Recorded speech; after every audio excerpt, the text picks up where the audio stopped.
اللهم صل على محمد وعلى آل محمد كما صليت على إبراهيم وعلى آل إبراهيم إنك حميد مجيد. اللهم بارك على محمد وعلى آل محمد كما باركت على إبراهيم وعلى آل إبراهيم إنك حميد مجيد. حضرات سامعین، پچھلے ہفتے ہم غزوہ تبوک پڑھ رہے تھے. غزوہ تبوک میں اللہ کے رسول صلی اللہ علیہ وسلم نے صحابہ کرام کو جو نکلنے کا حکم نامہ جاری کیا تھا وہ ایسے حالات کے اندر تھا کہ فصل تیار تھی ادھر تو صحابہ کرام کی مدینے کی، اور بڑا سخت موسم تھا گرمی کا اور بہت تنگی تھی. کھانے پینے کی چیزوں کا اور دوسری چیزوں کا بڑا ایک امتحان کے ساتھ وقت بنا ہوا تھا. ایسے موقع پر صحابہ کرام نکلے ہیں اور اپنا سب کچھ چھوڑ کر نکلے ہیں، اور تمام ہی نکلے ہیں. پیچھے جن لوگوں کو اجازت رہ گئی تھی وہ معذورین تھے، یا پھر وہ تھے جن کو اللہ کے رسول نے کسی کام کے اوپر چھوڑا تھا، معمور بنایا تھا. حضرت علی کو چھوڑا تھا کہ آپ اہل و عیال کی، گھر والوں کی دیکھ بھال میں رہیں گے، اور اسی طریقے سے اللہ کے رسول نے مدینے کا والی بنا کر ایک صحابی کو روکا، مسجد نبوی کا امام بنا کر حضرت عبداللہ ابن ام مکتوم کو روکا، اور مدینے کا کوتوال بنا کر ایک صحابی کو اللہ کے رسول نے روکا تھا. ان کے علاوہ جتنے مدینے کے اندر رہ گئے تھے یا تو وہ بیمار تھے یا پھر منافقین تھے. اللہ کے رسول جب نکل رہے تھے تو اسی وقت انہوں نے بہانے بنانے شروع کر دیے تھے جو منافقین تھے. کسی نے کہا کہ عیسائیوں کی بڑی حسین و جمیل لڑکیاں ہیں، اگر ہم وہاں پہنچیں گے اور ان کو دیکھ کر ہماری نظر ان سے مل گئی یا ہم کسی بگاڑ کا شکار ہو گئے تو اس کا مجھے خطرہ ہے، اس لیے میں نہیں جاتا. اس طرح کے بہانے وہ بنا رہے تھے.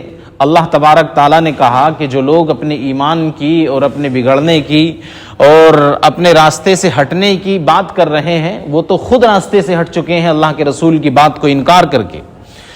تو 3 صحابی تھے جو پیچھے رہ گئے تھے.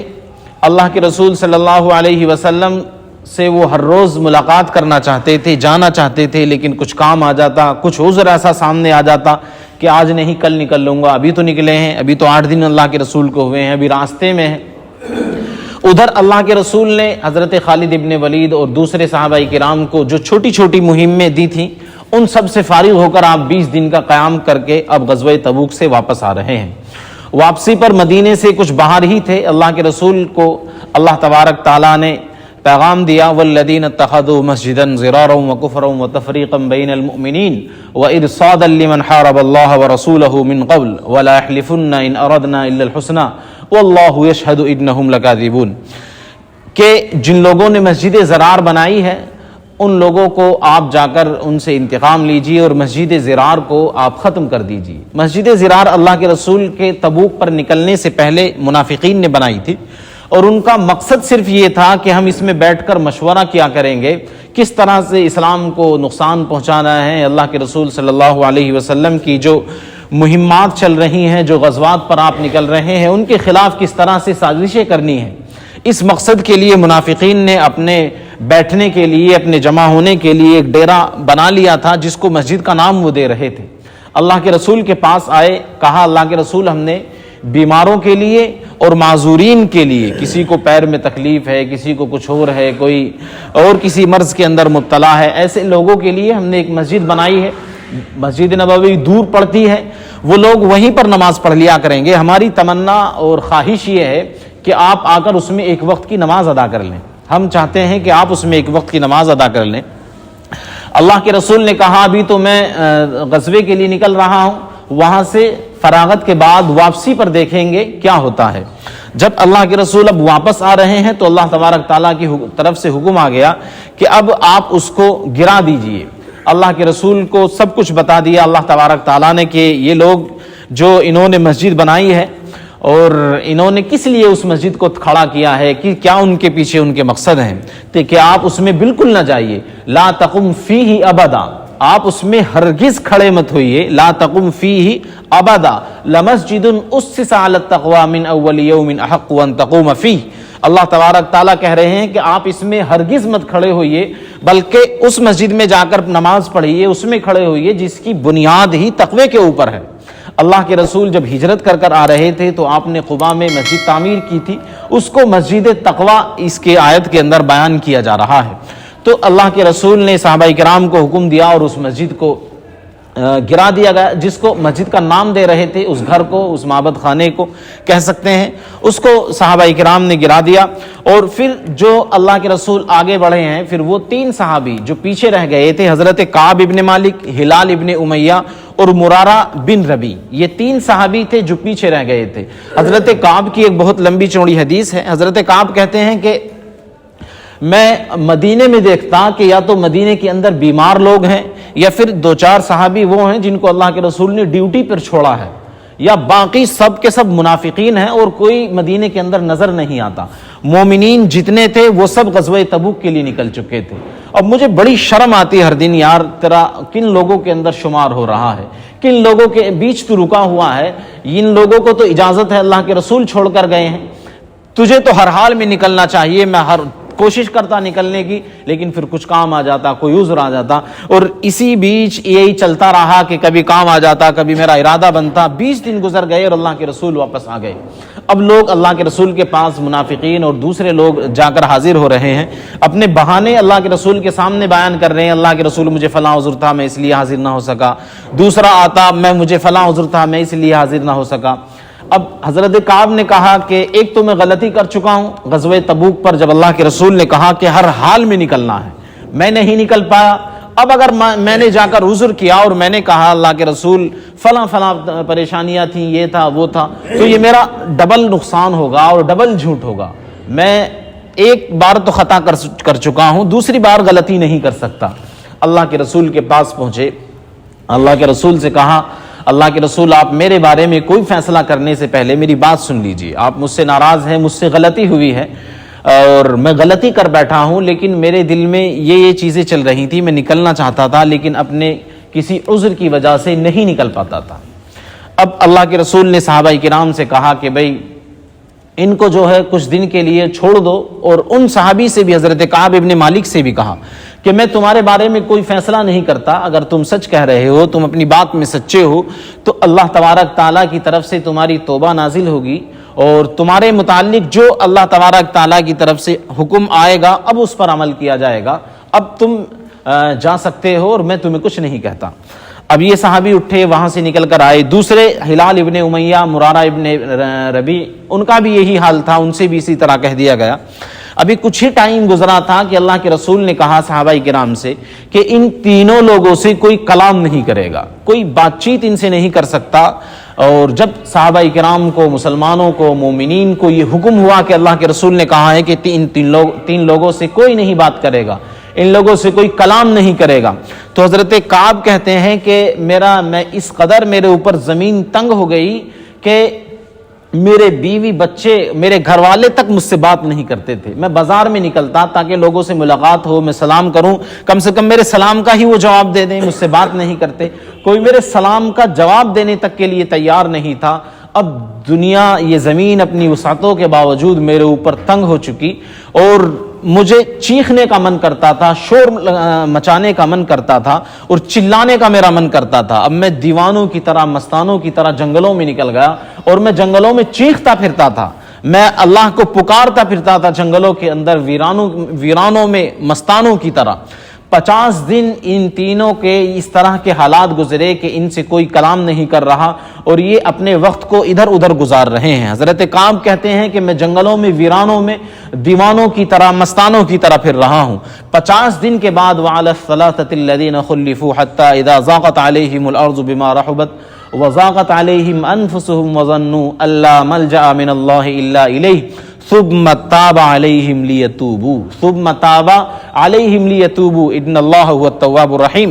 اللہ تبارک تعالیٰ نے وعلى الثلاثة الذين خلفوا، پیچھے رہ جانے والے 3 لوگوں کے بارے میں یہ حکم، ان کی توبہ کو اللہ تبارک تعالیٰ نے قبول فرمایا۔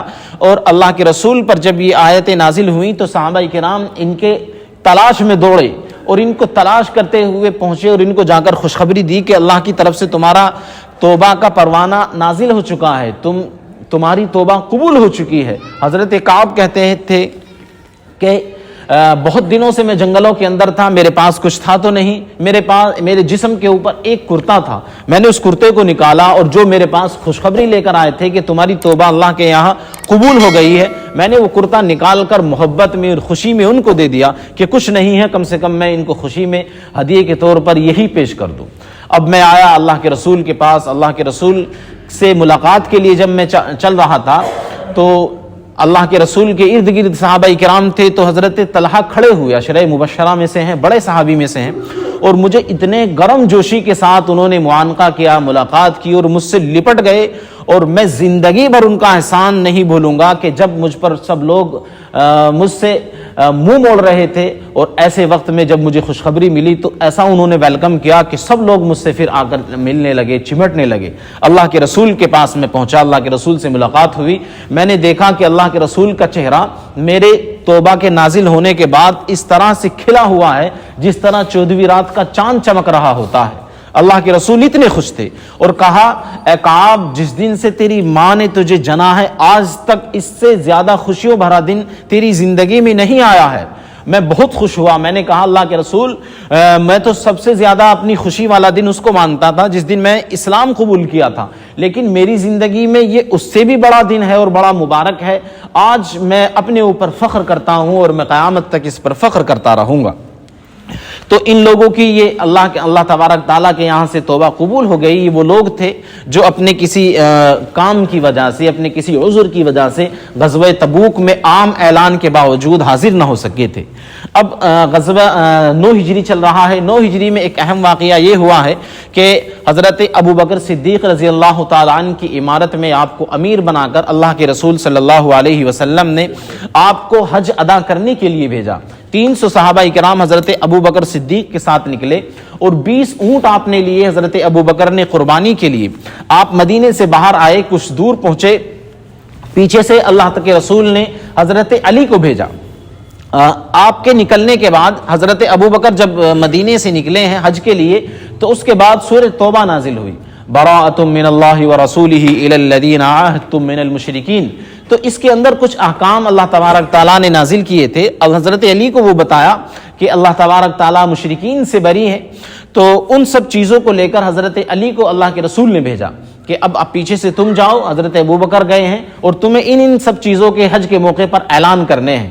اور عرب کا یہ دستور تھا کہ کوئی پرانی چیز کو ختم کرنا ہو، کوئی معاہدے کا، کسی اہم چیز کا اعلان کرنا ہو تو یا تو وہ شخص خود اعلان اس کو کرے گا جب لوگ مانتے تھے، یا اس کا عزیز ترین رشتہ دار کوئی قریبی نسل والا ہو وہ اس کا اعلان کرے تو تب لوگ اس کو تسلیم کرتے تھے۔ اللہ کے رسول نے اپنی اونٹنی ان کو دی، اور دوسرا آپ سب سے زیادہ قریب تھے، چچا کے بیٹے تھے اور چچا زاد بھائی تھے، اور آپ نے ہی حضرت علی کی پرورش کی تھی، بچپن سے آپ ہی کے پاس رہے تھے، تو سب سے عزیز ترین اور قریب ترین رشتہ داروں میں سے حضرت علی ہی تھے، تو اس لیے آپ نے ان اعلانات کو کرنے کے لیے حضرت علی کو بھیجا۔ حضرت علی حضرت ابو بکر سے جا کر ملے، حضرت ابو بکر نے پوچھا کہ تم امیر بن کر آئے ہو یا معمور بن کر آئے ہو؟ کہا اے حضرت ابو بکر میں معمور ہی بن کر آیا ہوں، امیر تو آپ ہی ہیں۔ وہ پہلے کلیئر کرنا چاہتے تھے کہیں ایسا نہ ہو کہ میں امیر بن کر نکلا ہوں، پیچھے سے اللہ کے رسول نے حضرت علی کو امیر بنا کر بھیج دیا ہو اور میرے احترام میں یہ مجھ سے پوری بات نہ کہہ سکیں اور میں اس قافلے کو لے کر چلتا رہوں اور امیر کی مجھ سے اطاعت نہ ہو اور امیر حضرت علی رہیں، تو اس لیے پہلے اللہ کے رسول نے کر لیا۔ یہ صحابہ کرام کا مزاج تھا۔ اللہ کے رسول نے اپنی وفات سے پہلے جو غزوہ بھیجا ہے اور ایک وفد بھیجا تھا، اس میں حضرت اسامہ ابن زید کو گورنر اور سردار بنایا۔ حضرت اسامہ ابن زید کی عمر 17-18 سال ہے، اور اس غزوے کے اندر حضرت ابو بکر شامل ہیں، حضرت عمر فاروق شامل ہیں، حضرت خالد ابن ولید جیسے جرنیل شامل ہیں۔ اتنے بڑے بڑے اور اعلیٰ درجے کے صحابہ کرام، خلفائے راشدین اور عشرہ مبشرہ تک کے لوگ شامل ہیں۔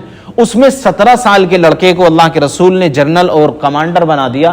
کسی نے یہ نہیں کہا کہ اللہ کے رسول ابھی میں ملک شام فتح کر آیا ہوں، ابھی میں نے فلاں غزوے لڑے ہیں، ہم نے اتنی جنگیں لڑی ہیں، ہماری اتنی عمر ہے، آپ نے اس بچے کو امیر بنا دیا۔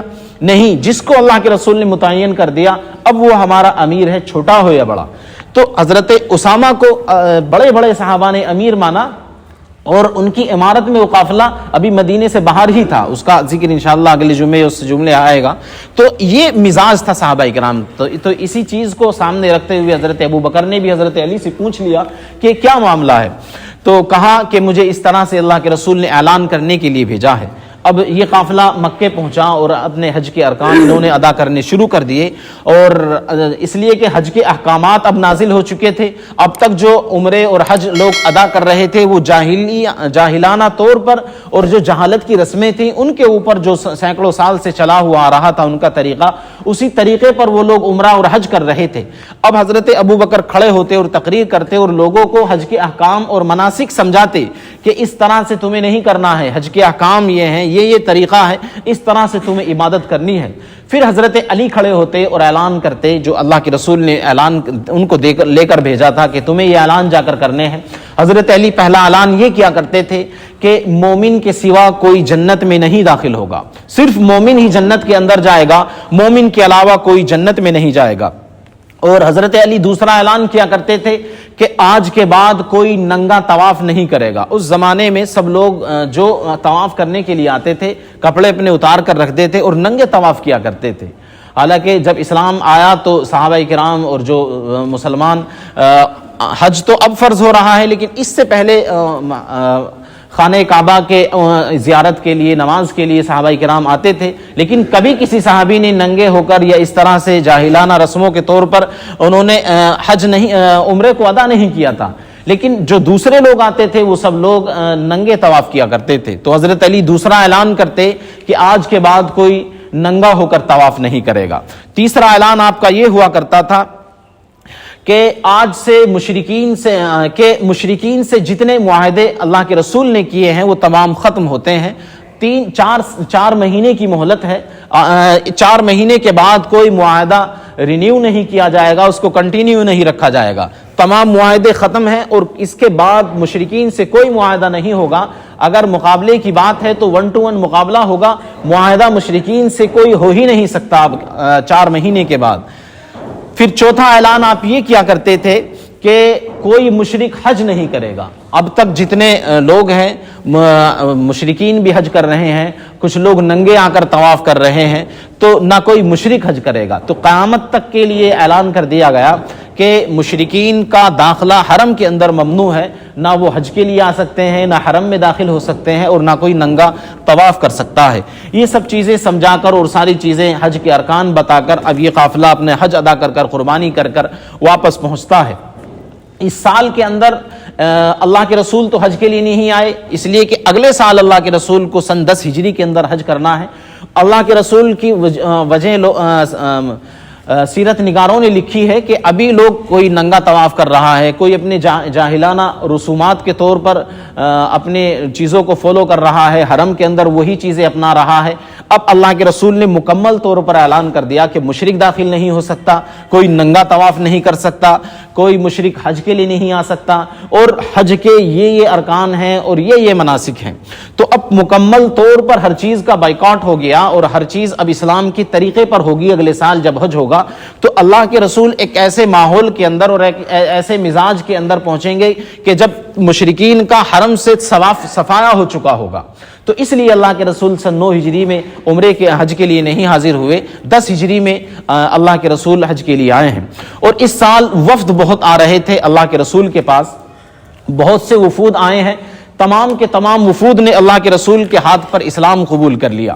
ایک وفد نجران کا آیا تھا، اس نے اللہ کے رسول سے ملاقات کی اور بات چیت ہوئی، وہ اکیلا وفد تھا جس نے جو مشرک ہی واپس لوٹا ہے، اسلام قبول نہیں کیا۔ باقی جتنے وفود آئے تھے اللہ کے رسول سے ملاقات کے لیے، سب کے سب اللہ کے رسول کے ہاتھ پر اسلام قبول کر رہے تھے۔ لوگ آ اس لیے رہے تھے کہ چاروں طرف بڑی بڑی چیزوں کو اللہ کے رسول اور آپ کے صحابہ فتح کر چکے تھے۔ اب جو چھوٹے چھوٹے قبیلے اور ادھر ادھر جو لوگ بچ رہے تھے ان کو سب کو معلوم تھا کہ اب بہت بڑا علاقہ یہ فتح کر چکے ہیں، اور بہت زبردست فوج اور صحابہ اور ایک زبردست تربیت یافتہ لوگ ان کے پاس ہیں، اب یہ لوگ ہمارے پاس نکلیں گے۔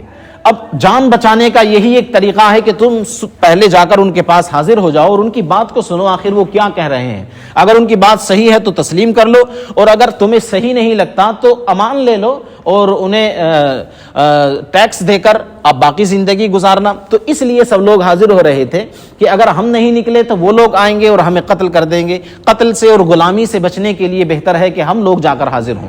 تو وفد آتے, اللہ کے رسول ان کے سامنے اسلام کی دعوت پیش کرتے, اللہ کے رسول کے چہرے کو دیکھتے اور آپ کی دعوت کو وہ لوگ سنتے تو سب لوگ اسلام قبول کر لیا کرتے تھے. اب میں آپ کو ایک واقعہ ایک وفد کا بتاتا ہوں کہ کس طرح کی شکل وفود کی رہا کرتی تھی, اس سے آپ کو اندازہ ہو جائے گا.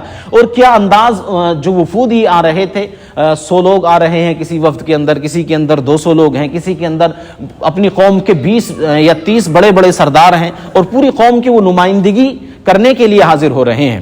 تو ایک شخص آئے, زمام ابن ثعلبہ آئے اللہ کے رسول کے پاس اور مسجد نبوی میں اپنے اونٹ کو انہوں نے باندھا اور لوگوں سے پوچھا کہ محمد کون ہے. ایک صحابی نے کہا کہ وہ جو سامنے گورے چٹے نوجوان بیٹھے ہیں یہ اللہ کے رسول ہیں. ٹھیک ہے, اب اللہ کے رسول کی طرف بڑھے اور کہا کہ تم محمد ابن عبداللہ ہو, تم عبد المطلب کے بیٹے ہو. اب کے والد سے نہیں بلکہ دادا کی طرف مخاطب کر کے آپ کو کہا کہ اب عبد المطلب کے بیٹے ہو. عرب کی یہ خصوصی عرب کی کا یہ مزاج ہے کہ وہ بڑے کی طرف یا بڑے سردار کی طرف نسبت کرتے ہیں. اللہ کے رسول نے بھی خود پچھلی جنگ کے اندر, پچھلے جمعے میں ہم نے بتایا تھا کہ انا النبی لا کذب انا ابن عبد المطلب. جب اللہ کے رسول دشمن کی طرف حملہ کرنے کے لیے دوڑ رہے تھے تو آپ نے عبد المطلب کا بیٹا اپنے آپ کو کہا تھا. تو اسی لیے یہ بھی آ کر کہہ رہے ہیں کہ آپ عبد المطلب کے بیٹے ہیں. آپ نے کہا کہ ہاں. اللہ کے رسول سے کہا کہ اللہ کے رسول میں آپ سے کچھ سوالات کروں گا, میرے سوال سخت ہو سکتے ہیں, آپ برا نہ مانیے گا. حضرت زمام ابن ثعلبہ اعصاب اور بڑے مضبوط قوا کے آدمی تھے, بڑے مضبوط ان کے اعصاب تھے, لمبے چوڑے ٹھاڑے اور بڑے حوصلے والے انسان تھے. تو جو حوصلوں کا اور اعصاب کا مضبوط ہو اس کے سوال جواب بھی سخت ہوا کرتے ہیں. اللہ کے رسول سے انہوں نے سوال جواب کرنے شروع کیے اور پہلے شرط لگا دی کہ آپ ناراض نہ ہوں, میرا لہجہ تھوڑا سا سخت ہو سکتا ہے, میرے لہجے کے اندر ترشروئی ہو سکتی ہے اور کچھ گرماہٹ میرے الفاظ کے اندر ہو سکتی ہے, آپ برا نہ مانیں. کہا کہ میں آپ کو قسم دے کر کہتا ہوں, آپ کو آپ کے رب کی, ہمارے رب کی اور جو ہم سے پچھلوں کا بھی رب ہے اس کی قسم ہے, آپ مجھے بتائیے کہ اللہ تبارک تعالیٰ نے آپ کو رسول بنا کر بھیجا ہے. اللہ کے رسول نے کہا کہ ہاں اللہ تبارک تعالیٰ نے مجھے رسول بنا کر بھیجا ہے, خدا کی قسم اللہ نے مجھے رسول بنا کر بھیجا ہے. پھر زمام ابن ثعلبہ نے کہا کہ میں آپ کو اللہ آپ کے رب کی اور اپنے رب کی اور جو ہم سے پہلوں کا بھی رب ہے اس کی قسم دے کر آپ کو کہتا ہوں کہ کیا اللہ تبارک تعالیٰ نے آپ کو 5 وقت کی نماز ہمارے اوپر فرض کی ہے, 5 وقت کی نماز لے کر آپ کو بھیجا ہے. اللہ کے رسول نے کہا کہ خدا کی قسم مجھے اللہ تبارک تعالیٰ نے 5 وقت کی نماز لے کر بھیجا ہے. پھر آپ نے کہا کہ اللہ تبارک تعالیٰ نے آپ کو, میں قسم دے کر کہتا ہوں کہ اللہ تبارک تعالیٰ نے ہمارے اوپر رمضان کے روزے فرض کیے ہیں. اللہ کے رسول نے کہا خدا کی قسم اللہ تبارک تعالیٰ نے ہمارے اوپر رمضان کے روزے فرض کیے ہیں. پھر زمام ابن ثعلبہ نے کہا کہ میں آپ کو خدا کی قسم دے کر پوچھتا ہوں کہ اللہ تبارک تعالیٰ نے کیا آپ کو حکم دیا ہے کہ آپ ہمارے مالداروں سے زکوٰۃ لیں اور اس کو غریبوں میں تقسیم کریں. اللہ کے رسول نے کہا خدا کی قسم اللہ تبارک تعالیٰ نے مجھے یہی حکم دے کر بھیجا ہے. اب حضرت زمام ابن ثعلبہ کھڑے ہوئے اور کھڑے ہو کر آپ نے کہا اشہد ان لا الہ الا اللہ واشہد ان محمد رسول اللہ, کہ جو باتیں میں نے سنی ہیں میں اس سے ایک بھی کم نہیں کروں گا اور نہ اس کے اوپر ایک ذرہ بڑھاؤں گا, اور جا کر اپنی قوم کے پاس اسی طرح سے اس خطاب کو اور اس دعوت کو پیش کروں گا. اللہ کے رسول صلی اللہ علیہ وسلم نے کہا جب ان کو جاتے ہوئے دیکھا کہ اگر اس نے اسی طرح اپنی بات کو رکھا اور یہ اسی طرح سے رہا تو یقیناً مجھے امید ہے کہ اس کی قوم ایمان لے کر آئے گی. یہ بڑے مضبوط اعصاب کا اور مضبوط ارادوں کا شخص ہے. اب حضرت زمام ابن ثعلبہ اپنے مضبوط ارادوں کے ساتھ اپنی قوم کے پاس پہنچے. صبح کے وقت یہ اللہ کے رسول کے پاس آئے ہیں اور کچھ دیر کے بعد ہی اس ملاقات کے بعد اب واپس اپنی قوم کی طرف واپس لوٹ گئے. اللہ کے رسول کے پاس ایلچی بن کر پہنچے اپنے قوم کے. اب اپنی قوم کے پاس پہنچے اور کہا کہ تم کس بت پرستی کے اندر لگے ہوئے ہو, یہ لات یہ عزا یہ تمہارے کام آنے والے نہیں, یہ تو سب بیکار کی چیزیں ہیں. دیکھو کہ ایک شخص آیا ہے عرب کے اندر, مدینے کے اندر, وہ ایک دین کی دعوت دیتا ہے, کتنا پیارا دین ہے کہ یہ چیزیں وہ بتاتے ہیں, کتنی خوبصورت اور اچھی یہ چیزیں ہیں, یہ عبادتیں ہیں, ان کو کرو, ان کے اندر سکون ہے. کس چیز کے اندر تم پڑے ہوئے ہو؟ تو بڑے مضبوط تھے, طاقتور تھے اور ان کا انداز جو دعوت کا تھا بڑا نرالا تھا. اپنی قوم کے پاس جب انہوں نے اس دعوت کو پیش کیا تو شام ہونے سے پہلے پہلے پوری قوم ان کی ایمان لے کر آ گئی. حضرت عبداللہ ابن عباس فرماتے تھے کہ ہم نے ذمام ابن ثعلبہ سے زیادہ مبارک شخص داعی نہیں دیکھا کہ جس کی ایک دعوت پر پوری قوم ایمان لے کر آ گئی. صبح وہ اللہ کے رسول کے پاس حاضر ہو رہے ہیں, صبح وہ ایمان لے کر آ رہے ہیں, اور شام تک ساری قوم ان کے ہاتھ پر ان کی ایمان لے کر آئی. ان سے مبارک شخص, ان سے مبارک داعی ہم نے کوئی نہیں دیکھا. تو ذمام ابن ثعلبہ یہ اللہ کے رسول کے پاس آئے ہیں. اس طرح کی نوعیت وفود کی ہوا کرتی تھی جو اللہ کے رسول کے پاس سن 9 ہجری کے اندر آ رہے تھے. ایک وفد میں نے بتایا کہ نجران کا آیا تھا, تو نجرانی آئے, عیسائی لوگ تھے, یہ اللہ کے رسول کے پاس پہنچے اور مسجد نبوی میں آ کر انہوں نے ان کا لباس اس طرح کا تھا کہ ریشمی جبے لمبے چوڑے انہوں نے پہنے ہوئے تھے ریشم کے, اور ان کے ہاتھوں کے اندر سونے کی انگوٹھیاں تھیں. یہ آئے, انہوں نے مسجد نبوی کے اندر جو ان کی عبادت کا طریقہ تھا, اس وقت کی ان کی اپنی نماز رہی ہوگی, تو مسجد نبوی کی طرف کا جو رخ ہے وہ خانہ کعبہ کی طرف بنا ہوا ہے, اور اس کی دوسری سائڈ جو رخ ہے وہ بیت المقدس کی طرف ہے. تو جس طرف کعبہ تھا اس کی طرف پیٹ کر بیت المقدس کی طرف رخ کرتے ہوئے انہوں نے اپنی عبادت کی. صحابہ کرام دوڑے تو اللہ کے رسول نے کہا کہ ان کو نہ چھیڑو, جو کر رہے ہیں کرنے دو. نماز سے فارغ ہوئے تو اللہ کے رسول کے پاس حاضر ہوئے.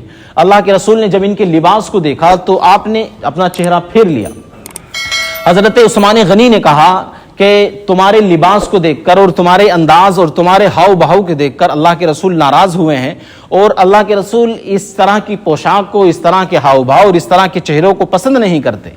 اللہ کے رسول 2 لوگوں سے اللہ کے رسول نے اپنا چہرہ پھیرا ہے. ایک تو یہ لوگ ہیں جو ریشمی لباس پہن کر آئے ہیں اور ان کے ہاتھوں کے اندر سونے کی انگوٹھیاں تھیں. آج ہمارے نوجوان شادی کے اندر اگر سونے کی انگوٹھی نہ ملے تو ساس کے اوپر اور سسر کے اوپر کتنا بڑا الزام ہوا کرتا ہے, اور یعنی کہ کچھ ساس سسر نے اور سسرال والوں نے دیا ہی نہیں اگر سونے کی انگوٹھی نہیں ملی, اور فخریہ اور شان کے طور پر سارے دن ساری زندگی اپنے ہاتھوں کے اندر سونے کی چیزیں استعمال کرتے ہیں اور سونے کی انگوٹھیاں پہن کر گھومتے ہیں. اللہ کے رسول ایسے شخص سے اپنا چہرہ پھیر رہے ہیں جو سونے کی انگوٹھی پہن کر آیا ہے. دوسرے وہ لوگ تھے, ایک وفد آیا تھا جن کی مونچھیں بہت لمبی لمبی تھی لیکن داڑھیوں کو انہوں نے کاٹا ہوا تھا. اللہ کے رسول نے ان سے بھی اپنا چہرہ پھیر لیا تھا. آج داڑھی کو رکھنا تو عیب سمجھتے ہیں کہ یار یہ تو بہت بری سی چیز ہو جائے گی, اور مونچھوں کو لمبا رکھتے ہیں کہ یہ تو مرد کی نشانی ہے. تو جو مرد کی نشانی ہی نہیں, پتہ نہیں کہاں سے ہمارے لوگوں کے اندر یہ عیب داخل ہو گیا, اس کو آج اپنے مرد ہونے کی نشانی بیان کر رہے ہیں اور مونچھیں لمبی لمبی رکھتے. تو یہ اللہ کے رسول نے صرف ایسے لوگوں سے اپنے چہرے کو پھیر لیا. اب یہ لوگ واپس چلے گئے. اگلے دن صبح میں آئے تو انہوں نے اپنے لباس کو چینج کیا اور اپنی حیت کو بدلا اور اللہ کے رسول کے پاس آئے اور کہا کہ اللہ کے رسول نے ان کے سامنے اپنی دعوت رکھی کہ اسلام لے کر آؤ اور اس طرح سے مانو. انہوں نے, مختصر کر رہا ہوں وقت کم ہے, انہوں نے کہا کہ ہم تو مسلمان پہلے سے ہی ہیں. اللہ کے رسول نے کہا کہ تم مسلمان نہیں ہو اس لیے کہ تم حضرت عیسیٰ کو مانتے ہو اور صلیب کو مانتے ہو, حضرت عیسیٰ کو اللہ کا بیٹا مانتے ہو اور خدا کے 3 جز مانتے ہو, جو خدا کا شریک ہو اور خدا کی شراکت کا قائل ہو, اور اللہ تعالیٰ کے کئی جز مانتا ہو. جو توحید کا قائل ہی نہیں ہے وہ کیسے مسلمان اور مومن اور توحید پرست ہو سکتا ہے؟ تم مسلمان نہیں ہو. اب بہت لمبی چوڑی گفتگو ہوئی. انہوں نے مباہلہ بھی کیا کہ جو حق پر ہے وہ آگ کے اندر آئے گا. اللہ اگر جو دونوں لوگ آگ کے اندر کودیں گے اور جو حق پر ہوگا وہ بچ جائے گا. اب یہ سب چیزیں طے ہو گئیں لیکن یہ لوگ آگ کے لیے نہیں آئے, حق کے لیے نہیں آئے. انہیں سمجھ گئے کہ اللہ کے رسول حق پر ہیں اور ہم لوگ جو ہیں جل کر راکھ ہو جائیں گے. آخر انہوں نے اسلام قبول نہیں کیا اور انہوں نے جزیہ اور ٹیکس دینے پر آمادہ ہو گئے اور کہا اللہ کے رسول جو آپ کے صحابہ میں, آپ کی امت میں سب سے زیادہ امین شخص ہو وہ ہمارے ساتھ بھیج دیجئے. ہماری زکوٰۃ کو, ہمارے ٹیکس کو وہ وصول کرے گا اور آپ کے پاس لے کر آئے گا. کہیں ایسا نہ ہو کہ ہم جو مال دیں وہ ہم آپ کے پاس نہ پہنچے, راستے میں ادھر ادھر ہو جائے. تو اللہ کے رسول نے حضرت ابو عبیدہ ابن جراح کو کھڑا کیا کہ یہ میری امت کے سب سے امین شخص ہیں, میری امت میں سب سے امین شخص ہیں, امت کے امینوں میں سب سے امین یہ ہیں. میں ان کو تمہارے ساتھ بھیج رہا ہوں, یہ تمہاری زکوٰۃ وصول کریں گے, تمہارا ٹیکس لیں گے اور اس کو یہاں تک پہنچائیں گے.